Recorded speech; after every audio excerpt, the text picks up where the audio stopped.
Universities are being forced to re-evaluate as they're slugged with fee increases and funding cuts from the federal government. So we've got to reconsider the way we offer the services, what we provide.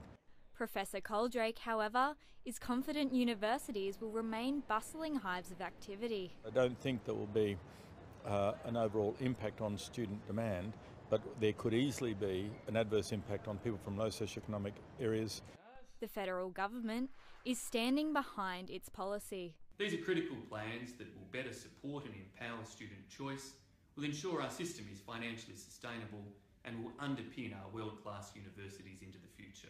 Queensland Labor is less optimistic. What we've seen with university fees is a federal government that is out of touch. And it's not just current students that'll be affected. Along with the increases, the federal government is also proposing the payback threshold be lowered from $55,000 to $42,000, meaning not only will students have to pay more, they'll have to pay it back sooner. Predictably, students aren't happy. Well, if I've got to pay for it eventually, then yeah, that kind of sucks. I think it will drastically affect a lot of families, especially those that are struggling. Impact us in the future. That's not a good sign, I guess. For better or worse, Australian universities are about to see some big changes. Jenny Archdall, QUT News. After the devastating 2011 floods, Brisbane, Ipswich, Somerset and the Lockyer Valley councils instigated the study. It came after recommendations from the Queensland Floods Commission of Inquiry. The 4-year study washed away council boundaries for a broader snapshot of the whole region. Of course, we know that rivers don't recognise local government boundaries. The report is the most comprehensive of its kind. The study covers 170 years of rainfall data, investigating 11,340 possible scenarios for the Brisbane River catchment area, which spans more than 13,500 square kilometres. Experts stressed the study is just improving our knowledge.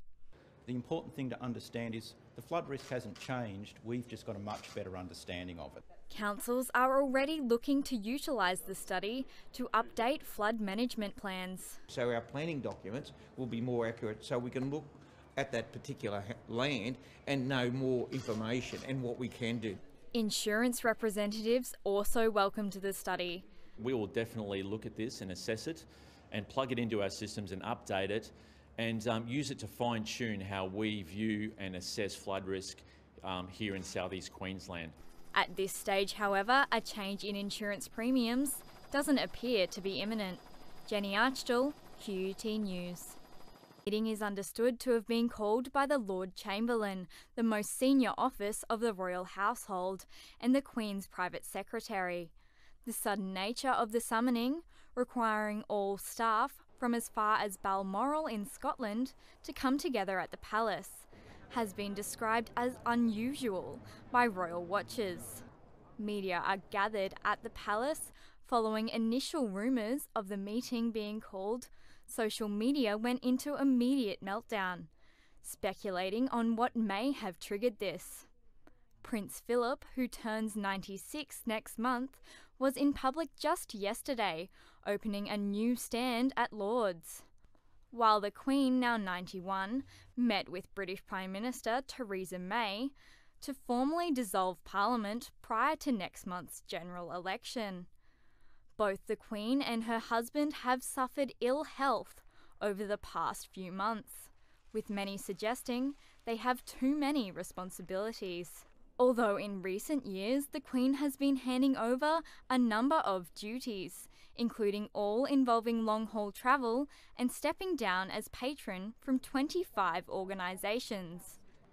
Interestingly, there are no future engagements scheduled for most of the royal family, normally listed on the royal.uk website. Some sources are downplaying the event, saying Lord Chamberlain does call meetings of all household staff on occasion. Crowned in 1953 after the death of her father King George VI, the Queen is the longest reigning monarch. Next in line to the throne is her eldest son, Prince Charles, who turns 70 next year. Despite media speculation around the world, some high-profile British media, including the BBC and The Guardian, have so far remained silent. For people wanting to get from A to B, it's as easy as opening Uber's app, but there's a group within the organisation bringing a little extra to your ride home. Welcome, Jennifer. Lovely to meet you. I'm Grandma Uber. You may have heard of Grandma Uber, but now there's more than one granny in town. Together, they've formed the Grandma Super Squad. We have a loving, caring attitude to get all of our young drivers home in a safe environment. And just because they're old doesn't mean they're afraid to pump up the music. With the young kids and they're all going into the valley and they're all pumped up, so Grandma Uber whacks up the music, got Pandora playing left, right and centre. Uber is famous for its mints and water for passengers. If you're feeling peckish, the Grandma Super Squad has your back, with extra special touches.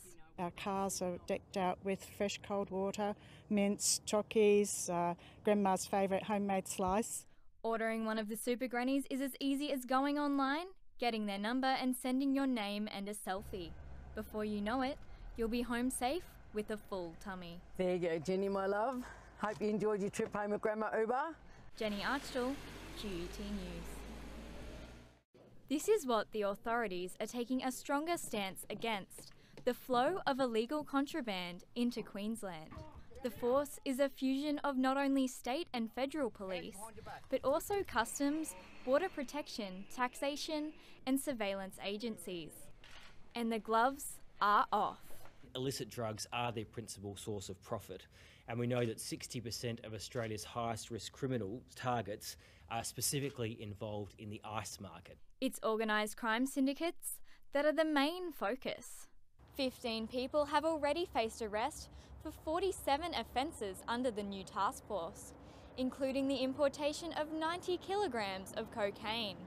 But it's not just about closely monitoring Queensland's borders.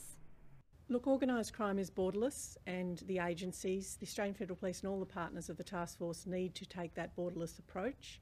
28 task force officers are already operating from Customs House at Brisbane Airport. There is a complete unity of purpose, one sheet of music when it comes to these matters between the state and federal agencies and governments.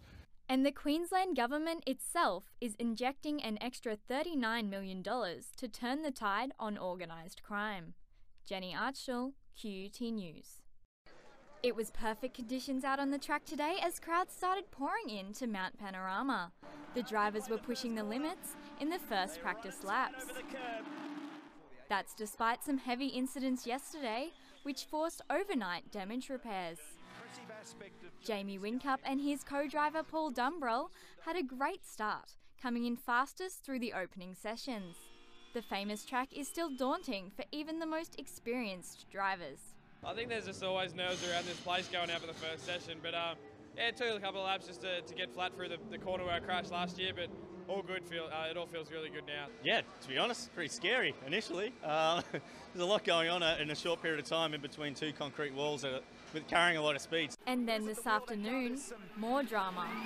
We need to get that car shut down really fast. Some dramas here for Matt Palmer. Tomorrow we'll see the top 10 shootout before the big race on Sunday. Jenny Archdall, QUT News.